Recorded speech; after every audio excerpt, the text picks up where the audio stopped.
Tai sveiki, mano žiūrovai. Sveiki susirinkę į šį nuostabų video po ilgos pertraukos, todėl, kad reikėjo naujos kameros dar, nes praradau savo telefoną vandenį. Tai taip, šiandien mes susirinkome dėl ypatingo video, tai yra 50 subscriberių proga. Taip, aš vėl surinkau 50. Senajame kanale irgi jau turėjau 50, bet aš jau turėjau daugiau negu dabar turiu.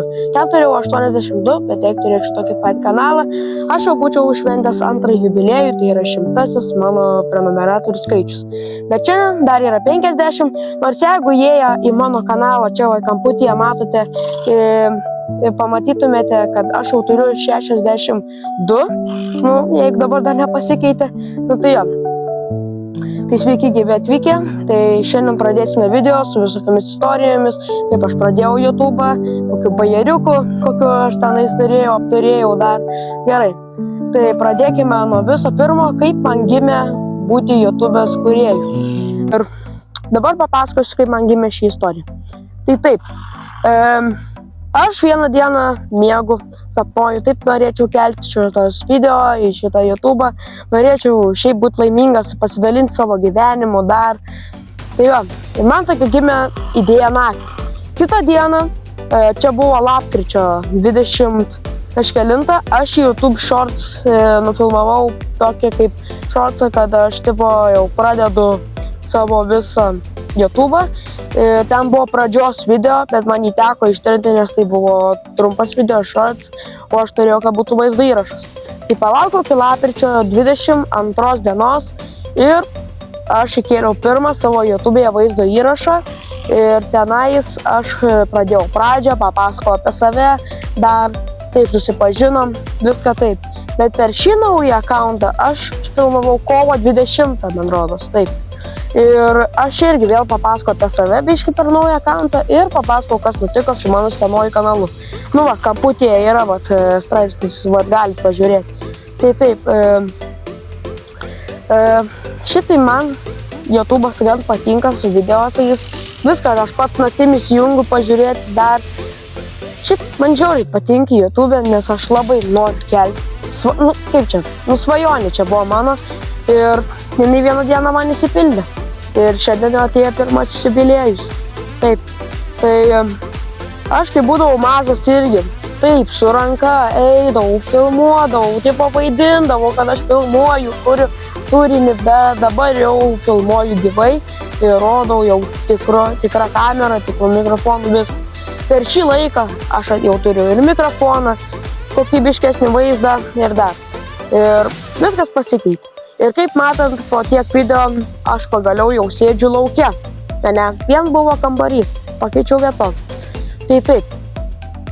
Tai dėl to man tokia ir gimė istorija padaryti YouTube'ės kontentą ir nuo šiandien aš esu laimingas tiesiog. Ir istorija man įsipildė. Taip, tai dabar važiuojame jau prie antros istorijos, kaip aš norėjau tapti dar didesnių kūrėjų, kaip aš pasiekiau 50 ir visą kitą. Tai taip, toliau tęsime antrą istoriją. Tai visą tą laiką aš kėliau ir aš vis laik svajodavau.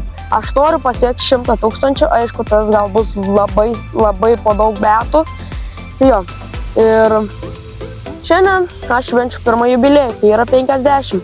Šiaip aš jau švenčiu jubiliejų antrą kartą, nes aš jau 2 kartus švenčiau 50 pereitam akaunte ir dabar šiame akaunte, todėl kad aš praleidau antrą, nežinot kodėl, ant bajeriukų, kad tai dėl laivo ir kur žiūrėjo vienas žmogus, tai mano mama, jo, tai visi ant šito bajerojas, visi taip sako, jo, tai čia yra bajeruškas toks, tai jo, žodžiu. Nu jo, svajonės ėjo, įsipildė ir dėl to praradau kanalą, vėl kėliau iš naujo, kol iki šiandien aš jau pasiekiau 50 ir aš vėl filmuoju drąsiai, šiandien jaučiuosi visiškai kitaip, ypač dabar vasarą filmuoti šią progą, o tada tenai kovo mėnesį, kai dar laukia sniego, kambarys tiesiog sėdi, plaukia pilnas sniego, tai žodžiu, ten buvo tiesiog baisu. Jo, o dabar vasarėlė ir su tokia proga galim visiems pasidžiaugti. Tai taip, turiu šiek tiek apie tokio 50 subscriberių progos tokią istoriją, tai dabar toliau tęsime apie trečią istoriją. Taip, kodėl aš buvau taip ilgai dingęs. Tai taip, dabar kartuojam trečią jau istoriją, tai apie mano dingimą iš YouTube'o. Šiaip aš sakiau, kad grįšiu, vėl kelsiu, bet dėl to, kad aš jau nebegalėjau kelti, nes man atsitiko šiokia tokia nelaimė, kad nebeturėjau su kuo filmuoti, tai teko palaukti iki šiandienos. Tai taip, šiandien yra Liepos 2, o tas įvykis įvyko čia po Joninių. Tai buvo birželio 25 diena. Taip, buvo ketvirtadienis, šilta diena, aišku, ir tą dieną, aišku, teko man ir su telefonu atsisveikinti. Tai taip, tai va dėl to, kodėl aš ir nekėliau. Tai taip, po kiek laiko, vakare, mano draugai, aišku, pakvietė maudytis, taip, ir aš parėjau namo, viską surinkau, pasiėmiau telefoną ir įsikišau į kišenę.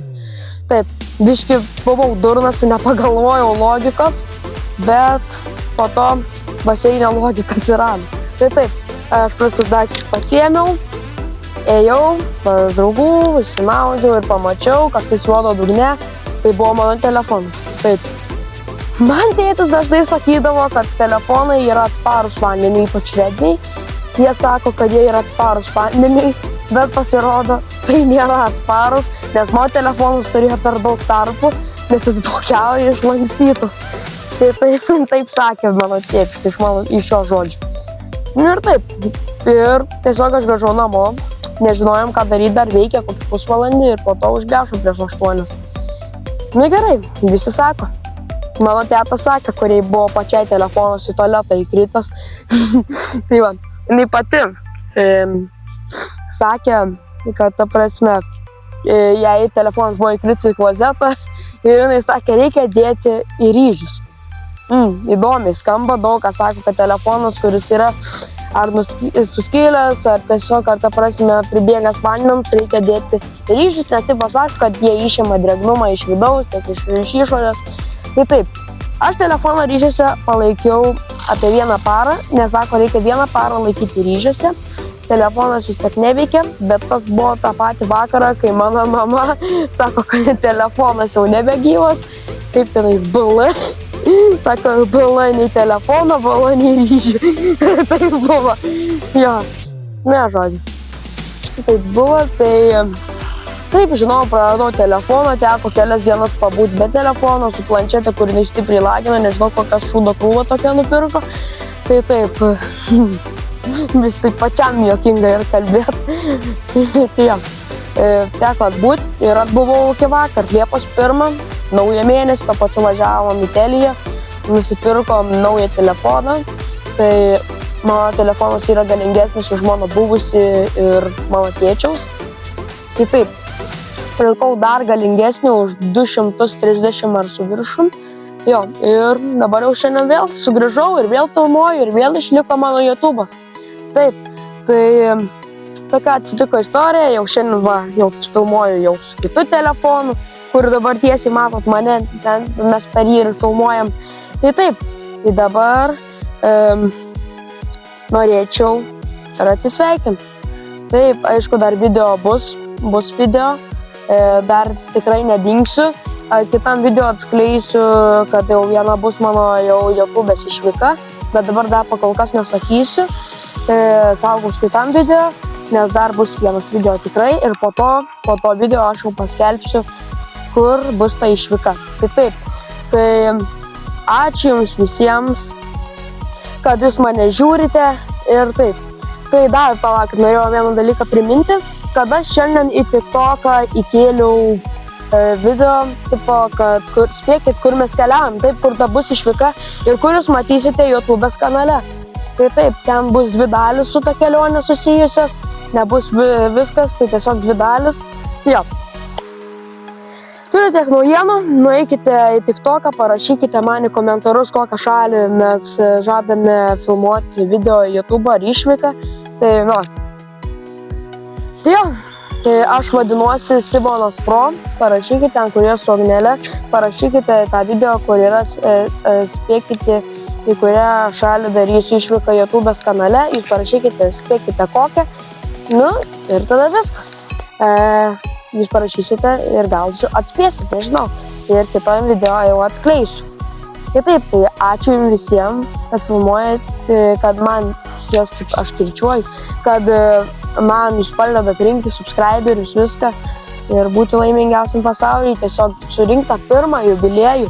Bet jau dabar džiaugiuosi, kad aš turiu 62, gal net 63. Taip, nebedaug trūksta iki mano antro jubiliejaus. Jeigu bus 100, prižadu filmuosiu vėl. Tai ką, ačiū, kad visiems, kad žiūrite mano video. Tai kągi, gražioms jums vasaros, susimatome kitame video. Iki!